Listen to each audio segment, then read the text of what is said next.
Good morning students. आप सभी का स्वागत है टैगोर ऑनलाइन एजुकेशन प्लेटफॉर्म पर। स्टूडेंट्स, हमने स्टार्ट किया था अपना जो एक महत्वपूर्ण सब्जेक्ट है ऑप्शनल के रूप में फिजिक्स, भौतिक विज्ञान, और उसके अंदर हमने पढ़ा था कि विज्ञान क्या होता है। सबसे पहले हमने बेसिक नॉलेज इसके बारे में लिया था, विज्ञान क्या होता है, विज्ञान कौन कौन सी शाखाओं के अंदर डिवाइड होता है। उसके अंदर से एक शाखा आती है हमारी भौतिक विज्ञान। भौतिक विज्ञान भी कई पार्टों के अंदर हम डिवाइड करते हैं, जैसे चीर समझ भौतिकी होती है, आधुनिक भौतिकी होती है।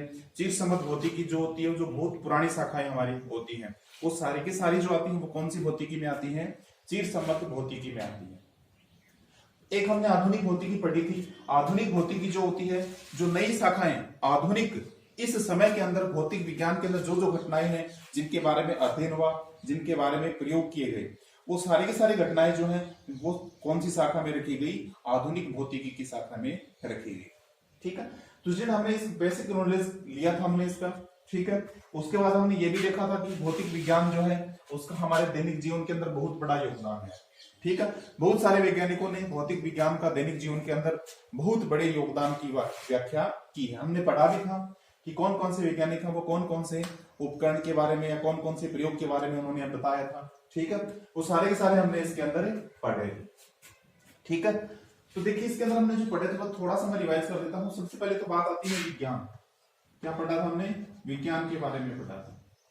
ठीक है, विज्ञान मैंने बताया था कि सिंसिया या सेंटिया एक वर्ड है जो कौन सी भाषा का है, लैटिन भाषा का। कौन सी भाषा का वर्ड है ये, लैटिन भाषा का। लैटिन भाषा का ये जो वर्ड है और इसका जो मीनिंग होता है वो क्या होता है, जिज्ञासा। जिज्ञासा बोल सकते हो या जानने की इच्छा बोल सकते हो। ठीक है, जिज्ञासा बोल सकते हो या जानने की इच्छा।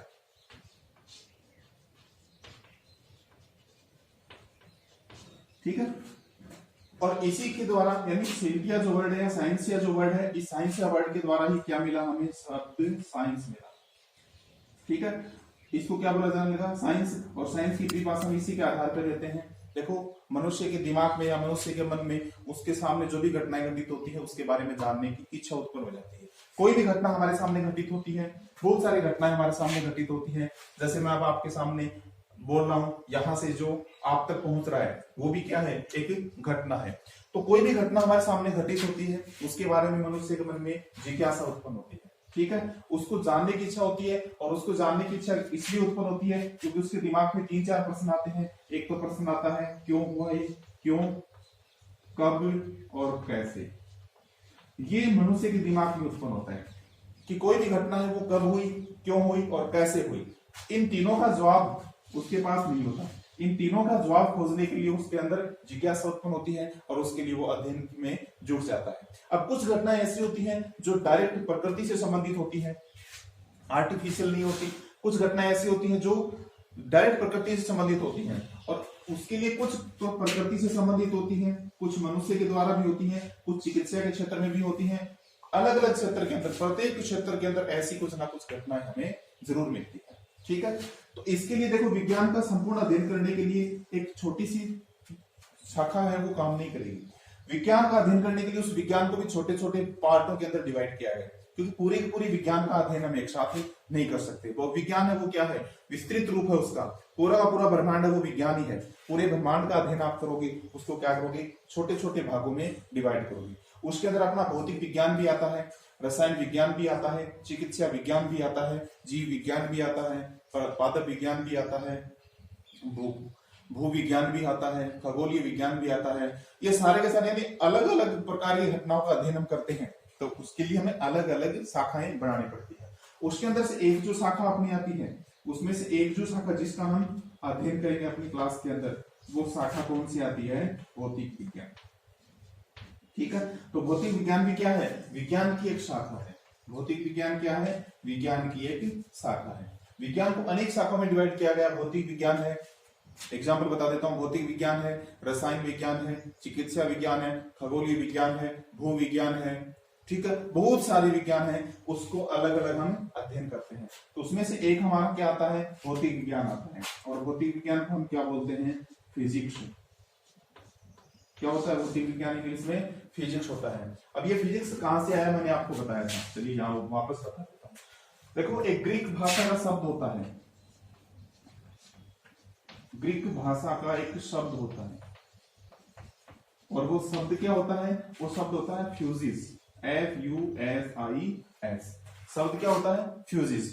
ये जो फ्यूजिस होता है, इस फ्यूजिस का मतलब होता है प्रकृति का अध्ययन या प्राकृतिक, प्रकृति का अध्ययन या प्राकृतिक भी बोल सकते हैं, प्रकृति या प्राकृतिक, ठीक है। और इसी फ्यूजिस को क्या बोला गया, फिजिक्स बोला गया। हमारी लैंग्वेज में फिजिक्स का क्या बोलते हैं हम, यानी इसका सुधरा हुआ रूप बोल सकते हो, इसका रूपांतरित रूप है वो क्या है, फिजिक्स है। तो देखो अध्ययन तो हम किसका करते हैं, विज्ञान में किसका अध्ययन करते हैं, जो जिज्ञासा उत्पन्न होती है, जो घटनाएं घटित होती हैं। लेकिन यहाँ पे भी किसका, प्रकृति का। जितने भी प्राकृतिक घटनाएं, जो भी घटनाएं हमारे सामने घटित होती हैं, वो सारी की सारी किसमें आती है, प्राकृतिक घटनाओं में आती है। तो जिन प्राकृतिक घटनाओं का अध्ययन हमें करना होता है वो कौन सी, विज्ञान में तो हम करेंगे, लेकिन विज्ञान में भी किसमें करेंगे, भौतिक विज्ञान में करेंगे, ठीक है। तो इसकी परिभाषा क्या हो जाएगी, विज्ञान की वह शाखा, किसकी शाखा है ये, विज्ञान का पार्ट है, विज्ञान की ब्रांच है, विज्ञान की वह शाखा जिसके अंतर्गत प्राकृतिक या प्रकृति से संबंधित घटनाओं का अध्ययन किया जाता है, क्या कहलाती है, भौतिक विज्ञान कहलाती है। अब प्रकृति की तो बहुत सारी घटनाएं होती हैं, उसके अंदर भी हम भौतिक विज्ञान को अलग अलग भागों में डिवाइड कर देते हैं, और यहां से हमने इसके दो पार्ट कर देते हैं, ठीक है। एक हमने पढ़ा था जीव सम्मत भौतिकी, इसको भी हम अलग अलग शाखा में डिवाइड करते हैं। एक क्या था, चीज सम्मत भौतिकी, और दूसरा क्या होता है, आधुनिक भौतिकी। एक क्वांटम भौतिकी भी आती है, लेकिन क्वांटम भौतिकी जो है वो आधुनिक भौतिकी के अंतर्गत ही रखी गई। जो क्वांटम भौतिकी शाखा आप थर्ड पढ़ते हो, वो अलग से कोई शाखा नहीं मान के आप आधुनिक भौतिकी में भी मान सकते हो, क्योंकि आधुनिक भौतिकी के अंदर हम क्वांटम के बारे में पढ़ते हैं। क्वांटम फिजिक्स जो आती है वो किस में आती है, मॉडर्न फिजिक्स में आती है। ये क्लासिकल फिजिक्स है, ये मॉडर्न फिजिक्स है। पुरानी घटनाएं जितनी भी घटित होती है वो सारी की सारी इसमें आती हैं, आधुनिक घटनाएं जो घटित होती है वो सारी की सारी इसमें आती है, ठीक है।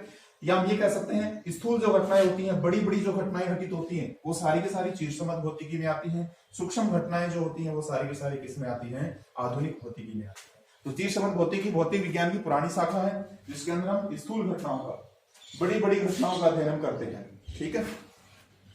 आधुनिक भौतिकी में आती है जिसमें सूक्ष्म घटनाएं, जैसे परमाणु के बारे में आपको अध्ययन करना है, इलेक्ट्रॉन के बारे में आपको अध्ययन करना है, नाभिक के बारे में आपको अध्ययन करना है, वो सारी सारी छोटी छोटी घटनाएं जो होती हैं वो किसमें आती हैं, आधुनिक भौतिकी में। तो इसमें भी देखो अलग अलग शाखाएं, जैसे हमें ऊष्मा का अध्ययन करना है, ऊष्मा गतिकी हम पढ़ेंगे। भौतिक विज्ञान के अंदर यह है ऊष्मा, कोई पदार्थ गर्म होता है, किस प्रकार से उसका तापमान बढ़ता है या घटता है। ऊष्मा का अध्ययन करना है, शाखा क्या हो जाएगी, कुछ मैं बता देता हूं। जैसे ऊष्मा का हमें अध्ययन करना है, किसके बारे में पढ़ेंगे, विज्ञान तो हम पढ़ेंगे, भौतिक विज्ञान हम उसके अंदर पढ़ेंगे, लेकिन भौतिक विज्ञान के अंदर भी एक अलग से पार्ट आ जाएगा ऊष्मा गतिकी। नाभिक का आपको अध्ययन करना है, कौन सी भौतिकी पढ़ लेंगे, नाभिक के लिए अलग से हम भौतिकी पढ़ लेंगे, कौन सी, नाभिक के भौतिकी। परमाणु का आपको अध्ययन करना है तो परमाणु भौतिकी।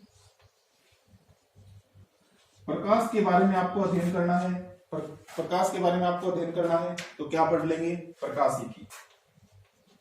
प्रकाश के बारे में यदि आपको अध्ययन करना है, किस प्रकार से अपवर्तन होता है, किस प्रकार से परावर्तन होता है, क्या पढ़ लेंगे, प्रकाशिकी पढ़ लेंगे, ठीक है। आवेशों के बारे में आपको यह अध्ययन करना है, स्थिर विद्युत की पढ़ लेंगे, ठीक है। स्थिर आवेशों का अध्ययन करते हैं, गतिशील आवेशों का हम अध्ययन करते हैं, धारा विद्युत की पढ़ लेते हैं। चुंबक के बारे में आपको पढ़ना है, चुंबकीय भौतिकी पढ़ लेंगे। चुंबक का अध्ययन आपको करना है तो कौन सी भौतिकी पढ़ लेंगे, चुंबकीय भौतिकी, ठीक है। इस प्रकार से अनेक शाखाएं होती हैं। चिकित्सा में आपको अध्ययन करना है, चिकित्सा भौतिकी हम पढ़ लेंगे, खगोलीय भौतिकी हम पढ़ लेंगे, बहुत सारी शाखाएं हमारे पास आती है, ठीक है। इस प्रकार से हमारा ये जो भौतिक जगत के अंदर जो भौतिक विज्ञान है उसको हम पढ़ेंगे। तो भौतिक विज्ञान में क्या क्या आएगा, जो भी घटनाएं आपके सामने घटित हो रही है, मैं चौक से इसके ऊपर लिख रहा हूँ, कैसे लिखा जा रहा है, भौतिकी में आएगा। बादल बन रहे, वर्षा हो रही है, दिन रात बन रहे हैं, पृथ्वी चक्कर लगा रही है, ये सारी की सारी जो घटनाएं होती है वो सारी की सारी किसमें आएंगी, फिजिक्स में। यानी जो घटनाएं प्रत्यक्ष रूप से देख रहे हो वो सारी की सारी किसमें आ रही है, भौतिकी में आ रही है। परमाणु का बनना है, परमाणु का टूटना है, नाभिक के अंदर कौन कौन से कण है, किस प्रकार से इलेक्ट्रॉन गति करता है, वो सारी की सारी किसमें आती है, भौतिक विज्ञान में आती है, ठीक है। इसके आगे पूरा का पूरा थ्योरेटिकल पोर्शन है। इसके अंदर संरक्षण के नियम लागू होते हैं कि ऊर्जा संरक्षित रहती है, आवेश सुरक्षित रहता है, कुछ संरक्षण के नियम हम इसके अंदर पढ़ते हैं। फिर बात आती है कुछ वैज्ञानिक इसके अंदर आते हैं, उन वैज्ञानिकों ने किसका आविष्कार किया या कौन सी घटना के लिए किस वैज्ञानिक ने अध्ययन किया, वो सारे के सारे हम इस चैप्टर के अंदर पढ़ते हैं। बेसिक है, इस चैप्टर के अंदर कुछ नहीं है, ठीक है। और चैप्टर अपना क्या है, भौतिक जगत। चैप्टर क्या अपना, भौतिक जगत। ये जो बेसिक जानकारी इसके अंदर हम पढ़ते हैं, किस प्रकार से आवेशों का संरक्षण होता है, आवेश संरक्षण नियम का पालन होता है। फिर हम प्रकृति के कुछ मूल बलों के बारे में पढ़ते हैं, 4 प्रकार के बल हम इसके अंदर पढ़ते हैं, ठीक है। गुरुत्वाकर्षण बल होता है, दुर्बल बल होता है, प्रबल विद्युत चुंबकीय बल होता है, नाभिकीय बल होता है। कुल 4 प्रकार के मूल बल जो प्रकृति के अंदर मिलेंगे ही मिलेंगे, वो हम इसके अंदर पढ़ते हैं। थ्योरेटिकल पोर्शन है, किसी प्रकार की कोई दिक्कत नहीं होनी चाहिए, ठीक है। कल अपन जो स्टार्ट करेंगे, अपना अगला जो लेक्चर होगा उसके अंदर हम पढ़ेंगे मात्रकों के बारे में। मात्रक क्या होते हैं, ठीक है। मात्रक और उसका हम मापन कैसे करते हैं। जैसे मैं आपको ये कह दूं कि 5, तो 5 का कोई मतलब नहीं है, लेकिन मैं 5 के आगे क्या लगा दूं, किलोग्राम, तो आप कह दोगे कि सर ये कोई ना कोई द्रव्यमान है, ठीक है। इस प्रकार से हम अगला जो सेकंड चैप्टर है वो हम नेक्स्ट लेक्चर से स्टार्ट करेंगे। धन्यवाद। अपनी पढ़ाई को लगातार जारी रखते रहिए। धन्यवाद।